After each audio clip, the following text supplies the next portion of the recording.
আসসালামু আলাইকুম ওয়া রাহমাতুল্লাহি ওয়া বারাকাতুহু। এখন হচ্ছে দশমিকের ভাগ, এই অঙ্কটির সমাধান করব। তো এখানে প্রথমে ছিল 25.05, তারপরে ভাগ 5। তো প্রথমে যেটা ছিল সেটা হচ্ছে ভাজ্য, এবং পরে যেটা আছে সেটা হচ্ছে ভাজক। তো এটাকে হচ্ছে আন্তর্জাতিক পদ্ধতিতে ভাগটা করব। তো প্রথমে যে ভাজ্য ছিল সেটা হচ্ছে আগে লিখে নিব। তো 25.05। আন্তর্জাতিক পদ্ধতির নিয়ম হচ্ছে প্রথমে বাম পাশে এরকম একটা বাঁকা দাগ দিব, তারপর উপর দিকে সোজা একটা দাগ দিব। তো এই 5টা হচ্ছে ভাজকের 5টা বাম পাশে লিখব। আন্তর্জাতিক পদ্ধতিতে ভাগফল হচ্ছে উপরে লিখতে হয়। তো প্রথম হচ্ছে এই 5 দিয়া প্রথম দেখব এই প্রথম যে সংখ্যাটা আছে 2কে ভাগ যায় কিনা, কারণ হচ্ছে এখানে 5 কিন্তু একটা সংখ্যা। তো প্রথমে একটাকে দেখব ভাগ যায় কিনা। 2কে কিন্তু ভাগ যাচ্ছে না, ছিল 2।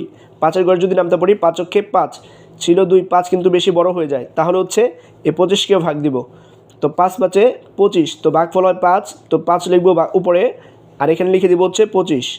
এখন একটা দাগ দিব। এখন হচ্ছে এখানে বিয়োগ করব, 25 থেকে 25 বিয়োগ করলে হয় 0।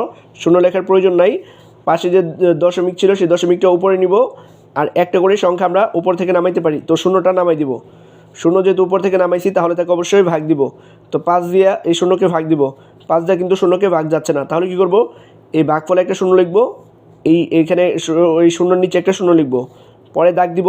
এখন হচ্ছে বিয়োগ করব, 0 থেকে 0 বিয়োগ করলে হয় হচ্ছে 0। পরে 5 ছিল পাশে, সেই 5টা নামাই দিব।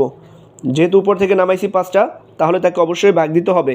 তো 5 দিয়ে এখন এই 5কে ভাগ দিব। 5-একে 5, তো ভাগফলে লিখব 1, আর এখানে লিখব 5। পরে একটা দাগ দিব। এখন 5 থেকে 5 বিয়োগ করলে হয় হচ্ছে 0। তো শেষ লিখব হচ্ছে, সুতরাং ভাগফল পেয়েছি 5.01।